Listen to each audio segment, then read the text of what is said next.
Have you ever just stared at a chart completely baffled, wondering what's really going on when the market makes one of those sharp, sudden turns? Well, what if I told you it's actually a lot simpler than you think? From an institutional point of view, the market really only has two moves up its sleeve.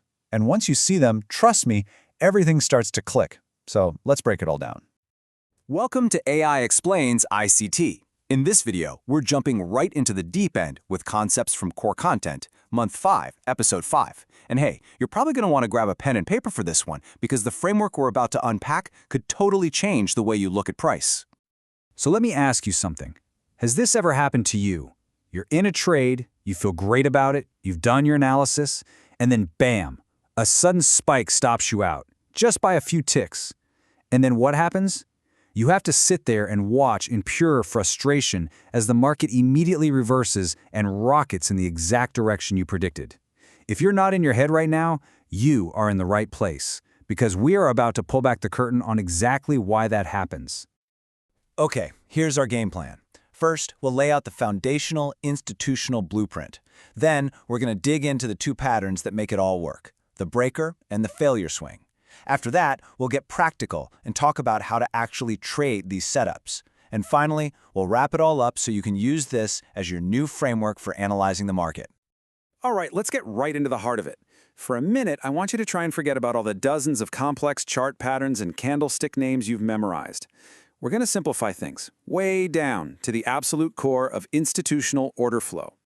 So here it is. This is the key takeaway from ICT. When the market is about to make a major turn, there are only two, and I mean only two ways it's going to happen. It's not 1,000 different possibilities. It's not random chaos. It's one of two very specific, very intentional moves. That's it. So let's dive into the first one. This is the pattern that ICT calls the most powerful of the two, and it's known as the breaker. So what in the world is a breaker? Well, think of it as a deliberately engineered move, a trap. It's when price intentionally pushes past a really obvious recent high or low. And why does it do that?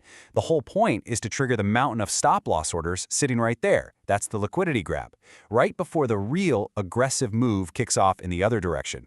It's a calculated fake-out. And this image right here shows you the trap in action. Perfect. Look at the bearish example on the left. Price makes a high, it pulls back a little, and then it surges above that old high.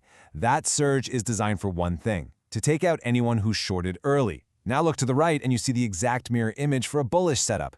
Price drops below a clear low, hitting all those sell stops just moments before it's engineered to launch higher. And this really gets to the why behind it all. This isn't just random price movement. Institutions do this to trigger those retail stop orders, which provides the liquidity they need to fill their own massive positions.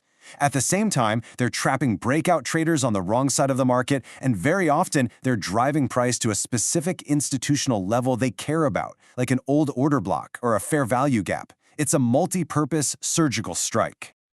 Okay, but what happens if the market doesn't run those stops? What's the alternative plan?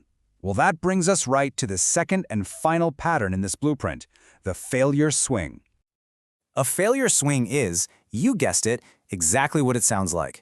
Price makes a move towards a previous high or low, but it fails to actually break it. It just runs out of gas. It shows weakness before it can take out a high, or it shows strength before it can take out a low, and then it just reverses. The stop run never ever happens. Looking at this diagram, you can see it plain as day. On the left, price heads up towards that old high, but it just loses momentum and turns away before it even gets there. And on the right, it's the same story to the downside. It approaches the old low, but reverses before taking out that liquidity. In both of these cases, that key level is respected, it's rejected. So let's just put these two side by side so it becomes crystal clear. The breaker violently runs past the old high or low. It's an obvious stop hunt. The failure swing, on the other hand, respectfully turns before it gets there. See the difference? One is an aggressive, manipulative trap. The other is a clean, clear rejection. That one little difference, well, it's everything. Okay, so understanding these patterns is great, but the real question is, how do you actually use this information? Let's switch gears now from theory to practice and look at how we can actually trade these setups. When it comes to the breaker, you've really got two options. The first is the aggressive entry. This is where you trade while the stop hunt is happening. You're selling just above that old high or buying just below the old low. It's a high conviction play for sure, but it gets you the absolute best price. The second option, the confirmation entry, is a bit more conservative. You wait for price to reverse and actually break some market structure, and then you look to enter when price retraces back to that broken level. Now, trading a failure swing is a little different, mainly because you don't have that violent stop run to confirm what's happening. So here, patience is everything. First, you have to spot the failure. You see that price turned before taking the higher low. Then, and this is critical, you have to wait for price to break market structure in the new direction. Your entry only comes after that, on a pullback to that level that just broke. So for both patterns, if you're taking that confirmation entry, the idea is the same. Once you get that definitive market structure break, which you can see here with that red circle, that broken level becomes your new point of interest. You are now looking for an entry when price comes back to retest that area. And the beauty here is your stop loss can be placed safely on the other side of that initial turning point, because the whole institutional trap, the manipulation, is now over. All right, let's wrap all of this up. We've just broken down the only two moves the market really makes at a major turning point. And this is so much more than just a couple of patterns. It's a whole new framework for how you can look at the charts. And I really want to leave you with this direct quote from ICT because it is the absolute heart of this whole lesson. He said, there's only two real ways that the market's going to turn around. It's going to be on a breaker or it's going to be a failure swing. Think about that. The entire game in just two moves. So from this day forward, when you look at a chart, try not to see all the noise and the chaos. Instead, see a simple question. Is price currently setting up to run stops and create a breaker, or is it showing weakness and creating a failure swing?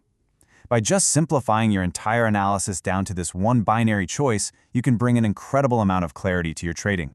Hey, if this video helped clear things up for you, do me a favor and hit that like button and subscribe to the channel for more deep dives like this one. And if you have any questions, seriously, ask away in the comments below, and a real person will get back to you. Stay safe out there and happy trading.